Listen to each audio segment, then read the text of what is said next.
Welcome back, everyone. I'm joined by Daniel Gunter. Daniel, you're quite an interesting story, but we'll get back to that in a second. Tell me what got you into aviation. So for me, I was brought into aviation at a very young age. My grandfather worked for Delta Airlines for 38 and a half years, worked his way up to being a general foreman of aircraft maintenance in the Atlanta hub. And some of my best memories from a childhood were just going with my grandfather to the jet base in Atlanta, walking through these aircraft, having him lift me up, sit in a jet engine, walk through a completely empty fuselage. And, he really opened my eyes to aviation. He had a scanner in his house because he lived under the arrival pathways for Hartsfield. So we'd listen to the scanner, listen to all the tower communications, and watch for the planes going over the house. And ever since then, aviation has been my thing. So people love to go on vacation to go someplace. I used to love to go on vacation as a kid because we got to go on a plane. Yep. And I would sit nowhere but the window seat. I think my brother wanted to kill me, but it's the only place I could sit. I had to be in the window and I had to watch everything that was happening. That's awesome. You were pretty much born into aviation at that point. What was your first position inside of aviation? So my first position, I actually became a flight attendant. Okay. For JetBlue. Okay. And it was super exciting for me. It was something I'd thought about. I'd been traveling for a while with my previous job. And, I decided that travel was my thing and I wanted to keep going with that. So I looked into becoming a flight attendant. I found the opportunity, got hired on, and never regretted a single moment of that. So once you decided, okay, when was it that you decided, okay, I want to go from this side of the flight deck to that side of the flight deck? So I think in the back of my head, pilot had always been something that had intrigued me. Okay. But I never saw an opportunity to necessarily pursue it. And then post-COVID, the whole world shutting down, the whole travel climate changed. And I think that any flight attendant watching this, any cabin crew, watching this will understand what I'm saying. Because if you worked pre-2020, post-2020, the traveling public changed greatly. And in general, I was just not enjoying my job as much as I had before. Right. And that's where I really started to look into how can I stay in aviation, but, maybe have a little less contact with the traveling public. And I kind of started looking into flight school, looking into becoming a pilot. Right. And I was very lucky that JetBlue runs a program called their Gateways program, and they have one specifically for internal employees of JetBlue where you can be given a pathway back to the flight deck. That's awesome. And I luckily got accepted into that, and that's what got the whole ball rolling. Okay. So it's interesting you say that about, the traveling public. I remember when I was a kid that everybody was dressed in suits when they got on planes. When they went on vacation, it was like everybody was in, kind of Sunday best. They were in your travel clothes. Yeah, they were dressed up. And then I, mostly remember the 80s. And it changed then from, we've got to be in these clothes and we've got to do this, to all of a sudden it was, the Miami Vice shell suit, if you remember, like they suddenly cropped up on the scene. And I was traveling from England over here on vacation pretty much every year. So I saw a lot of that happen. But I think a lot of the attire and possibly the quality of the passengers has changed. It did. And it used to be that flying on an airplane was almost a privilege. It was almost something that, people felt special because they could do it. Yep. And it's awkward for me to say it because JetBlue is a low-cost carrier, but with the advent of low-cost carriers, it opened it up to a lot more of the traveling public, which is a wonderful thing. And I'm not discounting that it is. But it became almost like people now consider it to be a right to fly on an airplane. And there's no respect for the most part for cabin crew. The FAA has even come down hard on, trying to enforce rules and enforce the safety of cabin crew, because the incidents that you see on, TikTok or on YouTube or going viral, that's only a small percentage. That's just what gets recorded. Right. Daily basis, the flight attendants out there are dealing with just irate individuals, people that don't respect it, and people that have this feeling of entitlement. Yeah. I think first class is one of those things that is a great example of that, because it used to be first class was your business travelers dressed in suits, let me get a glass of wine as I work on my, paperwork. And now, I don't know, weird being on a podcast saying this, but maybe it's influencer culture or something like that. People now feel like they're entitled to first class. And it's not just, let me sit, have my glass of wine. It's let me get crunk. Let me, drink as much as I can because it's free. And, treat people disrespectfly.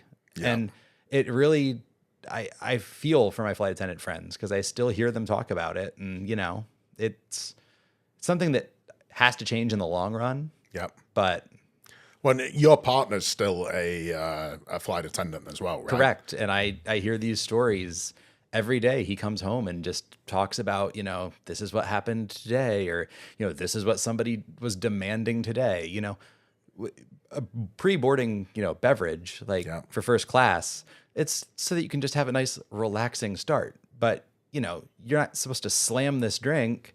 And then when you're delivering drinks to the row 2, you're like, can I get another? Yep. No, it's typically not a refill thing, Yeah.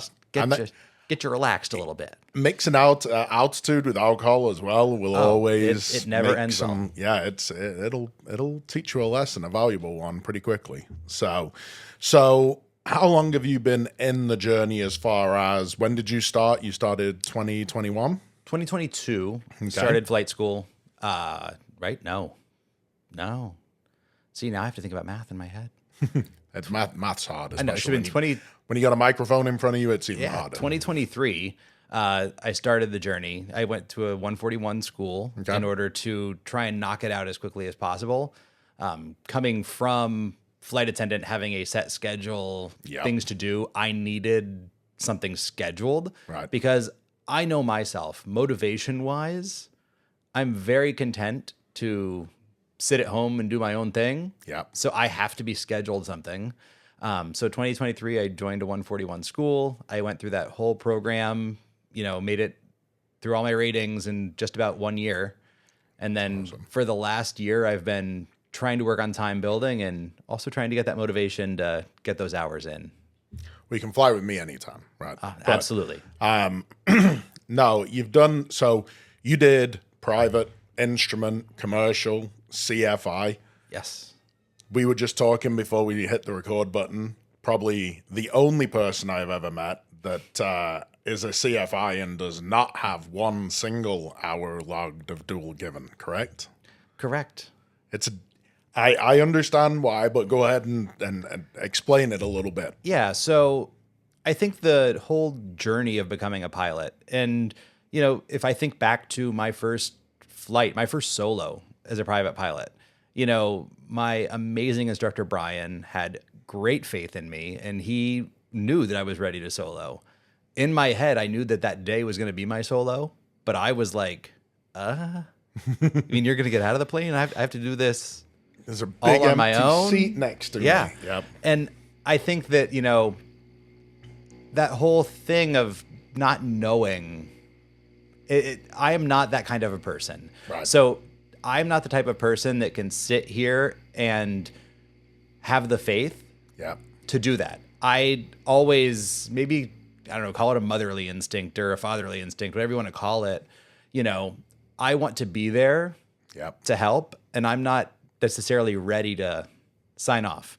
You can ask my partner. I'm a helicopter dad for our dog. Like, I literally just hover over and, it's my thing. So I just personally don't feel that instructing would be great for me. I can wholeheartedly admit that I have control issues too. So, I've been time building with people where I'm just like, I really want to take controls right now.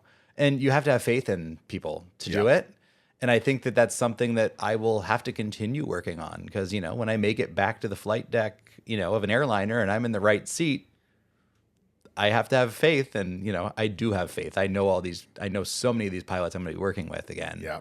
But it's, you have to have that faith. And I don't think that I would bring the best. Right.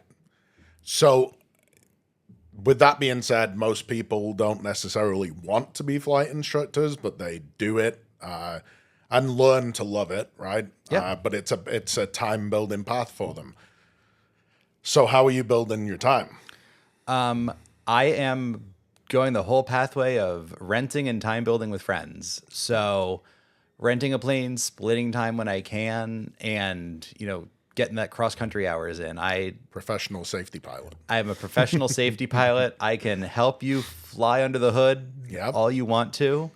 And I think that, the good thing is with my experience, with the certifications I have, I think that I am very qualified, and I hope that my friends that fly with me feel very comfortable flying with me doing it. Right. I'm very lucky that I have an extremely supportive family who is more than willing to support me in this journey. Right. And, as my dad says, just remember this when you're the airline pilot and I'm retired and, I need to live in a nursing home or something, just remember what we did. Yeah, just keep on stroking those checks. Exactly. I'll find the nicest possible place for you to live if I need to, I'll make sure that it's taken care of. But, it's not the journey for everyone. And no. I will say that I'm not happy with the speed with which this journey is going. If I had done the CFI route, I probably would have everything I needed by now. Yeah. And that's my choice. And do I sometimes think that maybe it wasn't the best choice? I think that there's that chance. But it's the choice that I made, and I am committed to it, and I'm working it. Throughout life, you're going to make those decisions, right? And you're just going to, you make the decision work, right? Yeah. The comfort level, you have to be comfortable. You have to be comfortable. I've seen brand new CFIs that are soloing their first student. And I can see the joy, fear, excitement all rolled into one in them at that moment, and then their students back down and everyone's celebrating. It's awesome, right? Yeah. But I can't even begin to imagine quite yet how they really feel during that. Oh yeah, standing outside, watching them come in for that first approach on their very first traffic pattern solo. If you see something, there's not much you can do. I feel like I should offer the sick bag to the instructor instead of the person flying the plane. Yeah, because you just sit there and you just all right, do you have your flaps? All right, speed, angle of attack, is it all there? But not much you can do. You can try and make a radio call, but you also don't want to distract them. So yeah, you just got to put faith in what we've instructed them. Yep, faith in yourself. And like I said, I had some great instructors. So there are people that are great at it. There's people that love it. Don't think it's me. Yep. So what's the next piece in the path for you after you're building, doing multi-engine time building right now, and then inside of the JetBlue pathway, what's the next piece that you go to? So for my program that I'm in right now, we have some gateway pathways that we follow. So one of the next ones is to go to one of their feeder carriers that kind of helps build the pilot time. So they have partnerships with airlines like Tradewinds and JSX and Cape Air.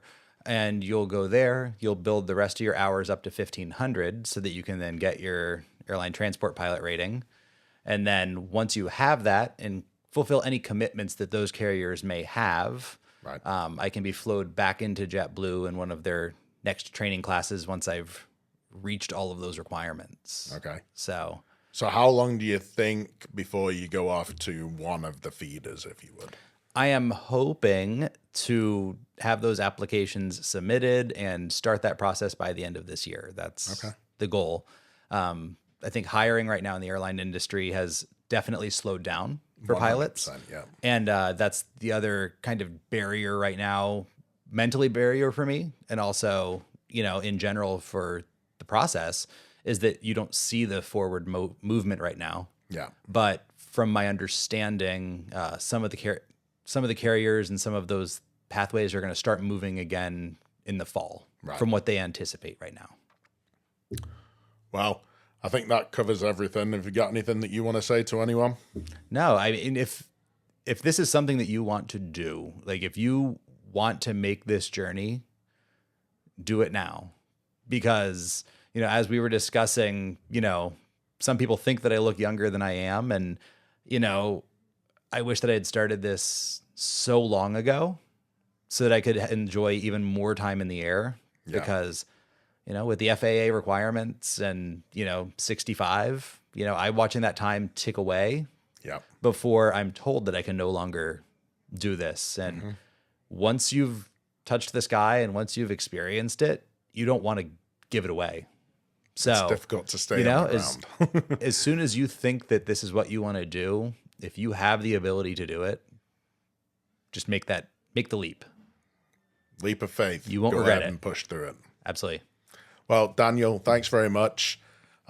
If you're ever willing to come back on and do some more discussions about the more of the flight attendant side of things, or once you're on the flight deck, come over and talk about that. We'd love to have you back on. I can tell you tons of stories about being a flight attendant. I have 10 years of experience, lots of time. So Great. We'll have you back again.